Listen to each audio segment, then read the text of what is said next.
আমাদের কাছে আমাদের প্রিয় নবী হযরত মুহাম্মদ মুস্তাফা সাল্লাল্লাহু আলাইহি ওয়াসাল্লাম আমাদের জানের চাইতেও বেশি মহব্বতের। আমরা আমাদের জীবনের চেয়েও আমাদের নবীকে বেশি মহব্বত করি। আমার খুব কষ্ট লাগছে, আমরা নবীরে লইয়া ফ্রান্স ব্যঙ্গ করছে। যারা এমন খারাপ কাম করছে তারার যে ব্যঙ্গ করার অতই শখ, তারা নবীরে লিয়া ব্যঙ্গ করলো না। এখানে তারা কিতার লাগি আমরা নবীরে লিয়া এরকম ব্যঙ্গ করলো। ঈসা নবী ও মুসা নবীকে আমরা মহব্বত করি। আমরা তোমাদের চেয়েও তোমরা নবীকে বেশি মহব্বত করি। আমরা কল্পনাও করতে পারি না তাদের নিয়ে সামান্য বেয়াদবের আচরণ করতে। তোমরা বাদ স্বাধীনতার নামে যা শিখাইতে চাও তাতে আমাদের কলিজার টুকরা নবীকে কেন তোমরা লিস্টে রাখলা? তোমাদের নবীকে কেন লিস্টে রাখলা না? তোমাদের নবীকে কেন তোমরা কটূক্তি করলে না?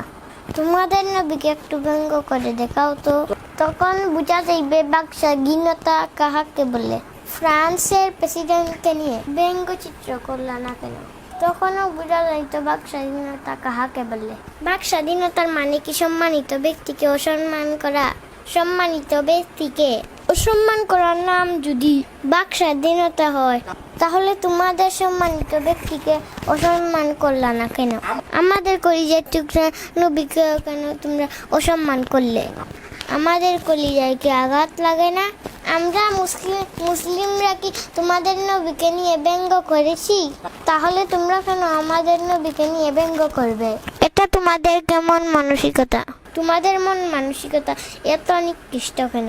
তোমরা আমাদের কাছ থেকে শিখো কিভাবে সম্মানিত ব্যক্তিকে সম্মান করতে হয়। আমরা মুসলমানরা কোনোদিনও তোমাদের নবীকে নিয়ে ব্যঙ্গ করিনি, বরং আমরা তাদেরকে খুব সম্মান করি। তোমরা কেন সম্মানিত ব্যক্তিকে সম্মান করতে পারো না? তোমাদের কেন আদব নেই?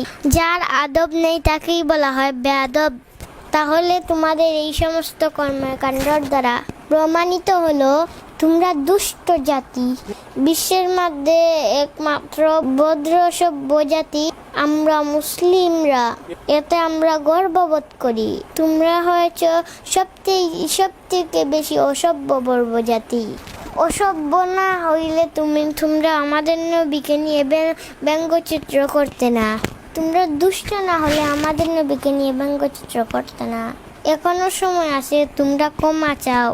তোমরা কি জানো আমাদের নবী মুহাম্মদ সাল্লাল্লাহু আলাইহি ওয়াসাল্লাম তোমাদের জন্য দোয়া করেছেন? যদি আমাদের নবী দোয়া না করতেন তাহলে তোমরা ধ্বংস হয়ে যেত। তোমরা আমাদের নবীর সাথে বিয়াদবি করার সাথে সাথেও তোমরা ধ্বংস হচ্ছ না আমাদের নবীর দোয়ার কারণে। আমাদের নবী বলে গেছেন, হে আল্লাহ, তুমি কোনো পাপের কারণে সবাইকে তুমি ধ্বংস করো না। আমাদের নবীর দোয়ার কারণে তোমরা এখনো পৃথিবীতে বেঁচে আসো। আমাদের নবীকে যারা ব্যঙ্গ করেছ, যারা সমর্থন দিয়েছ, তোমরা সাথে সাথে ধ্বংস হয়ে যেতে, কিন্তু আমাদের নবীর দোয়ার কারণে ধ্বংস হচ্ছে না। তোমাদের একটু ভাবা উচিত আমরা কেন সম্মানিত ব্যক্তিকে অসম্মান করব। মুসলিমরা তো আমাদের নবীকে নিয়ে কখনো ব্যঙ্গ করে না, আমরা কেন তাদের নবীকে নিয়ে ব্যঙ্গ করব? বাক স্বাধীনতার চর্চার নামে কি এরকম অসভ্যতা করতে হবে? তোমরা নিজেরা অসভ্য, তাই বলে কি সবাইকে অসভ্য বানাতে চাও? মুসলিমরা তা হতে দেবে না। মুসলিম জাতি সভ্য, গোটা বিশ্ববাসীকে সভ্য বানাতে চায়। হে মুসলিম জাতি, তোমরা সবাই এর বিরুদ্ধে প্রতিবাদ করো, যেভাবে পারো প্রতিবাদ করো। আমরা মুসলিমরা যারা আছি, যে অবস্থান আছো, প্রত্যেকের সামর্থ্য অনুযায়ী যেই প্রতিবাদ করো।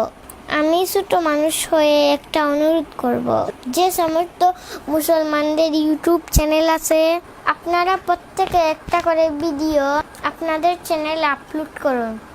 এই ভিডিওতে যারা আমার কলিজার টুকরা রাসূল সাল্লাল্লাহু আলাইহি সাল্লামকে নিয়ে ব্যঙ্গ করেছে তাদের বিরুদ্ধে তীব্র প্রতিবাদ জানিয়ে ভিডিও আপলোড করুন। সর্বদিকে আপনারা প্রতিবাদ করুন।